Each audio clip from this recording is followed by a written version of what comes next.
India is a unity in diversity. अलग अलग religion के होने के बावजूद भी सारे धर्म के लोग इकट्ठा हुए। ये मतलब हमने दुनिया को मैसेज दिया भाई, यूनिवर्सिटी इन डाइवर्सिटी, ठीक है। हाँ। ये बात हमें सबकी सबसे स्ट्रांग लगी, हाँ। ठीक है। दूसरा आपकी भाई ये वाला बताइए, मतलब ये वाला मुझे तो अभी कंफ्यूज हूँ। हाँ। मैं आपसे दोबारा जानना चाहता हूँ कि हम क्या सीख सकते हैं एक शब्द में। हम क्राउड मैनेजमेंट सीख सकते हैं। अगर एज ए CAPF ऑफिसर हम क्राउड मैनेजमेंट सीख सकते हैं कि कैसे हम क्राउड को मैनेज करें। भाई देख, मतलब ये मतलब हम कहने मतलब कि ना तो CAPF ऑफिसर, हम मतलब हम पूरे भारतीय, be the people of India, मतलब हमारे कहने मतलब हुआ। अब हम भाई गैदरिंग करना सीखे तो क्या सीखे? सही बात है नहीं? हम अगर एज आ देखा जाए महाकुंभ से, हाँ। तो ये सीख सकते हैं कि हमारा जो कल्चरल एस्पेक्ट है वो कितना मतलब हम अपने रूट पे कितना ज़्यादा डिपेंडेंट है और हमें उसको जानना चाहिए, मतलब वो करना चाहिए, नो करना चाहिए जो कल्चर। ठीक है, बाकी कहते हैं मतलब इसमें थोड़ा स्ट्रांग, मतलब मजबूती और इसमें सोच नहीं, मतलब चीज़ें इन्होंने जो बताई चीज़ें अच्छी बताई, चीज़ें मतलब कहते हैं इन्होंने 4-5 इस पे उसके पॉजिटिव भी बताए, वो भी बताई। ये ग्लोबलाइजेशन में सबसे अच्छा इसमें अगर कोई बोला जाए तो आप ग्लोबल लेवल मैसेज देना चाहते हैं वो लगा। हाँ। बाकी इससे और मैं संतुष्ट नहीं हूँ, लेकिन ये बात इससे मैं संतुष्ट हूँ कि आपने चीज़ें अच्छी बोली। देखो है भाई? आपको इसमें कैसे डिक्टेट करना था। हाँ। पहले तो आपको कहना था कि सर जो कुंभ है ना वो हमारी सॉफ्ट पॉलिसी का एक मेजर Major, समझे, हाँ, मेजर सही इंग्रेडिएंट सही है। बात। क्योंकि सॉफ्ट भाई एक तो योग हो गया हाँ। और एक महाकुंभ। महाकुंभ ने महाकुंभ दिखाया है। कि हमारी ताकत क्या है, सॉफ्ट पॉलिसी की सही ताकत बात। क्या है। ये कि ना बाहर से भी लोग आए। PIO रिलेट कर समझे सकते कि हैं। बाहर से भी डायस्पोरा आया है, हमारा डायस्पोरा तो है, हाँ। अदर देशों का भी आया, हाँ। इवन हाँ। जो विकसित देश है वहाँ से भी लोग वहाँ से आए भी आए। हैं। तो ये हाँ। एक बहुत मेजर पॉइंट, ठीक है, पहली बात।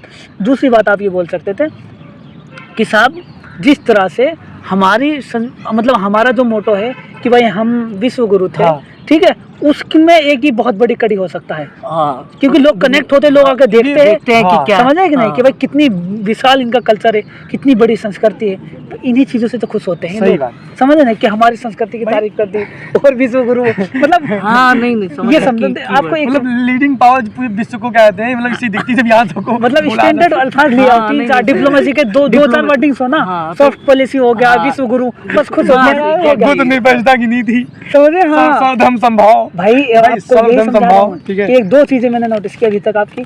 एक तो स्टैंडर्ड वर्डिंग्स की कमी है, दूसरा बफरिंग कर रहे हो आप। मैंने इसीलिए वीडियो बनाया, आपको देख लेना आप अच्छे से। ठीक है, आप बोलते हो बफरिंग करे, जबकि ये नहीं करना है आपको। ठीक है। क्यों ऐसे तो नोटिस नहीं हाँ, किया? थोड़ा तेज में। बफरिंग नहीं, आपको बहुत सॉफ्ट हिसाब से और सांस लेके। और देखो 3 मिनट सबसे थोड़ा अच्छा slow है। स्पीकर ये होता है आंसर दी। क्यों ऐसा सही तो बात। वरना गलत इम्पैक्ट करेगा, समझ रहे नहीं आप? देखिए आपके हाँ। वर्ड उतने मतलब नहीं चुभेंगे, आपके जितने मतलब बोलने का Buffering, तरीका चुभेगा, buffering। क्योंकि आपके आप वर्ड खुद बहुत देखना, अच्छे हैं भाई। आप ये ऐसे word एग्रेसिव बोलने मोड में दे रहे हैं आंसर। का- हाँ समझ गए? हाँ, समझ गए। चलो आगे सुनो भाई। Suppose you fail in love हाँ। And your mother and GF not accepted each other, ठीक है, and they decided that she not live with together and they opt to you date for choosing someone, what your stand? Firstly I have to convince. Question समझे आप? हाँ हाँ। Question आपका ये कह रहा है कि अगर आप एक वो है आपको GF और आपकी मदर दोनों है और दोनों में आप कन्विंस नहीं कर पा रहे हैं, ना मदर को ना GF को, हाँ। और आप किसके साथ वो रहेंगे? दोनों एक दूसरे के साथ नहीं रहना नहीं, चाहती हैं, हाँ, और आप तो आपका convince- स्टैंड क्या होगा? हाँ, सबसे पहले तो हम कन्विंस करेंगे मदर को और GF को, दोनों को। जो डिस्प्यूट रहेगा, जो एक होता है कि जो एक ओवर लाइक जो चीज़ मतलब कि अरे सॉरी एक वर्ड मिसअंडरस्टैंडिंग, सॉरी, जो दोनों में मिसअंडरस्टैंडिंग रहेगी उसको हम पहले इंश्योर करेंगे कि वो हट जाए। जैसे कुछ होती है कि हम लोग ओवर एस्टिमेट कर लेते हैं कोई चीज़ की, हाँ यार ये चीज़ गलत, तो हम पहले वो करेंगे कि वो चीज़ जो गलत चीज़ है उसे इंश्योर करेंगे कि वो सही है। जैसे मिस इन्फॉर्मेशन कुछ होती है कि हम गलत सोच लें, हाँ, हम दोनों को कन्विंस करेंगे।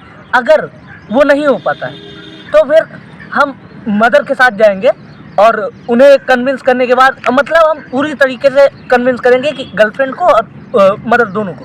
अगर हमको लगता है कि क्योंकि वो हमारे लिए ज़्यादा इंपॉर्टेंट है, mother is like everything for me, so I want to take my stand with mother. जो शर्मा वाला केस जो एक मर्चेंट नेवी में था, और अभी परसों कल ही पंजाब वाला केस हुआ जिसमें सेम इंसिडेंट, वो जो मर्चेंट नेवी वाला हुआ सेम इंसिडेंट हुआ, और ये चीज़ें पिछले 2 साल से बढ़ती ही चली जा रही हैं। और ये डे आफ्टर डे ये इसका जो मेन वो चीज़ है वो एक्सपोजर, मतलब कि भारत में या वर्ल्ड में इतना एक्सपोजर हो गया है कि लोग सोशल मीडिया पे इतना डिपेंड हो गए हैं, वहाँ से सीख रहे हैं और इस वजह से सोशल मीडिया इधर सबसे पहला इसका रीज़न हो गया। दूसरा रीज़न हो गया ओवर एक्सपेक्टेशन। सबसे बड़ा चीज़ है कि अगर आप किसी से ओवर एक्सपेक्ट करते हैं कोई चीज़। तीसरी चीज़ हो गई ट्रस्ट इशू। अगर आप दूसरे के बीच में ट्रस्ट नहीं है तब ये दिक्कत आती है। चौथी बात हो गई इसमें कि आप रिस्पेक्ट वाला, आप रिस्पेक्ट कितना दे रहे हैं सामने वाले को, आप उसकी अंडरस्टैंडिंग को समझ पा रहे हैं, नीड को समझ पा रहे हैं। यही 4 फैक्टर है, और भी फैक्टर हो सकते हैं, हम 4 तो बताया कि इसको सबको इंश्योर करना चाहिए। और पहले सबसे पहला तो है कि रूट कॉज को पता करना चाहिए, हो क्यों रहा है ये।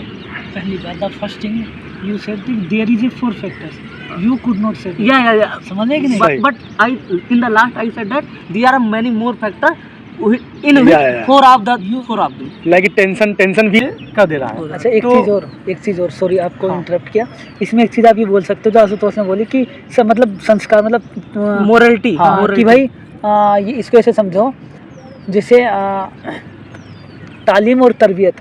समझ, तालीम का मतलब, एजुकेशन का मतलब ये है कि भाई मुझे ये पता है कि भाई रेप करना गलत है, किसी को मर्डर करना गलत है, ये तालीम बताती है, ये एजुकेशन बताती सही है बात। कि भाई किसी को मारना गलत है, ठीक है, CRPC 302 बिल्कुल। लेकिन तरबियत हमें ये सिखाती है कि अगर मुझे कोई का गलत काम है मेरे सामने तो मुझे उससे रुकना हो। तरबियत रोकती है। आपके एडिकेट्स कैसे, आपके बिल्कुल। संस्कार कैसे, वो आपको रोकते हैं। तालीम तो आपको अच्छे और बुरे में फ़र्क करना, डिफरेंस करना बिल्कुल, बताती है, लेकिन जो आपको रोकती है गलत कामों से वो आपकी तरबियत है, वो एडिकेट्स है Educates कि आपको कैसे संस्कार कैसे मिले हैं। तो ये पॉइंट बहुत जोरदार है। और उसके बाद भाई एक पॉइंट ये भी है कि आप क्या हुआ है, आप खुद को टाइम नहीं दे पा रहे हो आजकल। आज क्या, जब खुद को टाइम, जब तुम लोनलीनेस, जब तुम खुद को टाइम नहीं दे पा रहे हो तो तुम अपनी अंतरात्मा की आवाज़ ही नहीं पहचान पा रहे हो। ठीक भाई, तुम गलत काम करते हो तो तुम्हारी अंतरात्मा तुमको रोक भी नहीं पा रही है।